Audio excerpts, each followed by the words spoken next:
Hello，大家好，我係明仔啊。嗱，今日呢條片咧又同大家嚟分享下中山四代住宅嘅故仔咯。咁不得不承認咧，中山目前成交最火爆嘅項目依然都係呢一個四代住宅盒。咁好多朋友想問咧，目前中山有個四代住宅係咪真係有咁多人去買，定還是係話幕後咧有推手？咁如果你近期關注開中山四代住宅嘅，對呢個話題感興趣嘅朋友，記得俾阿明一個關注啦，即係順便俾個 like 俾阿明嘅呢個頻道啦。咁廢話唔多講啦，先同大家講下就係其實四代住宅嘅呢個概念咧，早響2013年嘅時候咧，就高層已經係喺度研究緊噶啦。咁響廣東省咧呢邊最早執行呢個政策嘅咧係碧桂園呢個發展商。咁當其時咧，佢係將佢自己嘅信德嘅總部大樓以及呢個馬來西亞嘅呢個新能城市咁去打造成呢種四代住宅嘅產品。當其時咧就提出咗呢個建設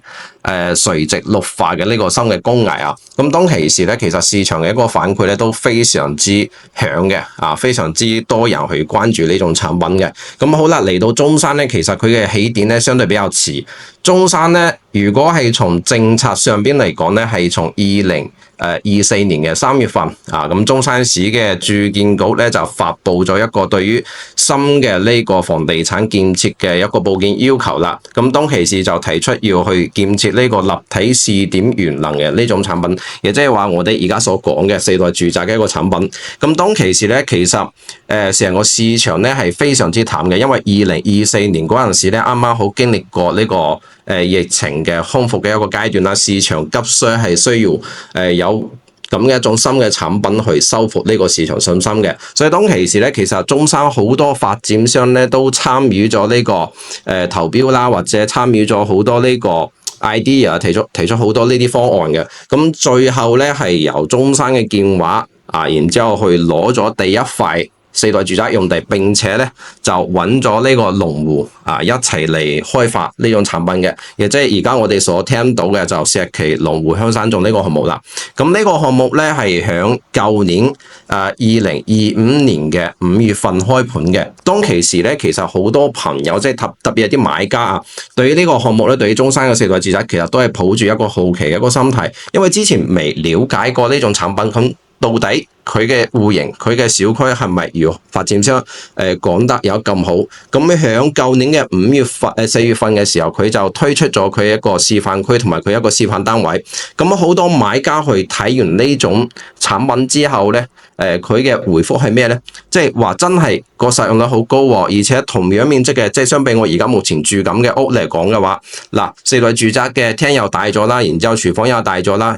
然之後房間各方面成個尺寸咧都係得到提升嘅喎，並且又係一梯一戶嘅，而且又係小高層啦，然之後又有空中花園啦，話真係俾我感覺咧，俾我現在住緊啲屋咧，真係好好多嘅喎。所以當其時咧，響5月份開盤嘅時候咧，龍湖都係取得比較好嘅一個成績嘅。嗱，當日咧開盤嘅成交套數咧就嚟到68套嘅一個成交。咁呢個數據代表咩咧？當其時同樣5月份，除咗龍湖香山頌之外，中山即係全量嘅新樓盤成交最好嘅兩個樓盤，第一個係東區嘅寶龍城，第二個咧就係坦洲嘅國際花城。呢兩個項目咧，響5月份成個月嘅成交都係先30套。咁龍湖咧響開盤嗰一日時間就成交咗68套，並且響月底即係成個5月份咧，龍湖咧一共係成交咗97套嘅一個房源嘅。所以呢個數據咧其實俾咗高層咧好多信心，因為當其時咧，其實推出四代住宅，高層咧佢都未知呢種產品到底得唔得，市場嘅嗰個反應到底如何。咁通過呢個成交嘅一個數據咧，其實俾咗好多信心俾中山嘅啲操盤嘅啲高層嘅。咁好啦，跟住嚟到6月份嘅時候咧，東區嘅保利朗悅咧又開盤啦。咁當其時呢個項目咧，憑佢自己保利一個影響力、品牌呢個影響力啦，同埋佢嘅物業啦，加埋佢嘅一個元能咧，的確係做得比龍湖香山頌更加好嘅。所以響保利開盤嘅時候，佢嘅一個數據咧係超越咗龍湖。保利開盤嘅嗰一日咧，成交咗一共係86套房源嘅，加上本身咧呢個樓盤係位於東區一個核心區域板塊啦，咁周邊咧好多企事單位，包括啲公務員咧，都係過嚟買呢種產品嘅，因為呢批人咧響東區買樓佢係比較局限，即係要離自己工作單位比較近，而且又想要去揾啲真係靚嘅啲單位嘅，價格都唔係咩太大問題，所以保利咧一直憑住佢嘅一個產品嘅一個質素啦，加埋佢嘅本身一個地段啦，所以保利咧一直以嚟呢個成交數咧都非常之高嘅吓。咁好啦，同樣嘅。之前龍湖香山頌咧可能係一個偶然事件，但係嚟到保利佢嘅成交數據甚至係超過咗呢個龍湖，咁同樣都係俾咗高層更加多嘅一個信心，所以決定咧即係響舊年嘅時候咧，高層咧就決定響石岐同埋東區呢兩個區域嘅話，佢唔再去喺以前嘅啲舊區產品啦，所有啲地塊全部都去喺呢個四代住宅嘅產品。咁好啦，嚟到今年2026年嘅1月份嘅時候咧，又響石岐區嘅即係龍湖香山頌旁邊咧推出咗第3個四代住宅嘅，就叫陰陽與神嘅呢個樓盤。咁其實當其時咧，好多中山朋友咧對於呢個樓盤其實都唔係非常之認可嘅，因為你講翻白話嗱，又陰陽啦，又與神啦，即係我如果叫我買呢種產品嘅話，可能買唔入手啊，而且一個四川過嚟啱啱嚟到中山嘅一個發展商，咁我又唔知道佢之前開發啲產品到底如何，佢啲質素到底得唔得，所以當其時咧，好多買家咧都唔係非常之認可陰陽嘅呢個發展商嘅產品嘅。咁事實上咧，呢個樓盤一個成交數據如何咧？其實佢嘅成交數咧，我可以同大家講，佢係超越咗龍湖同埋保利嘅。咁呢個樓盤點解成功咧？首先第一個，佢成個小區咧，開發商咧非常之識得去做勢。第二個咧，佢嘅產品真係提升咗，譬如話佢個層高啦，普通我哋而家嘅四代住宅層高都係標準層，即係3米層高嘅。咁呢個盤嘅最細則嘅119方，佢都可以做到3米15嘅層高，並且咧大則嘅179方嘅佢做到3米5嘅一個層高嘅。所以咧呢個樓盤咧響開盤嘅時候咧，佢一個市場反饋咧係非常之激烈嘅。咁激烈到咩程度咧？當日咧開盤咧就推出咗2棟119方嘅單位，同埋1棟153嘅，另外推出1棟179方，一共係4棟樓。119方呢種單位響開盤當日去化咧，都已經係接近95%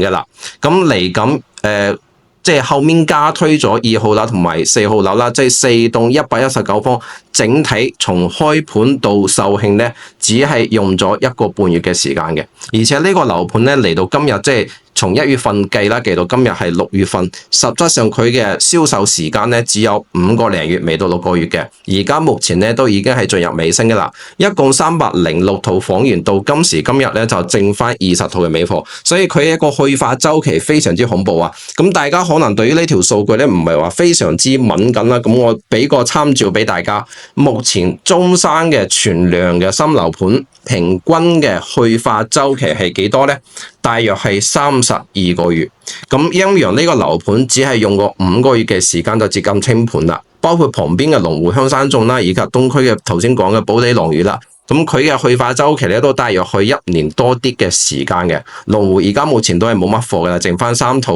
頂樓嘅169方嘅，同埋1套2樓嘅呢個169方嘅。咁好啦，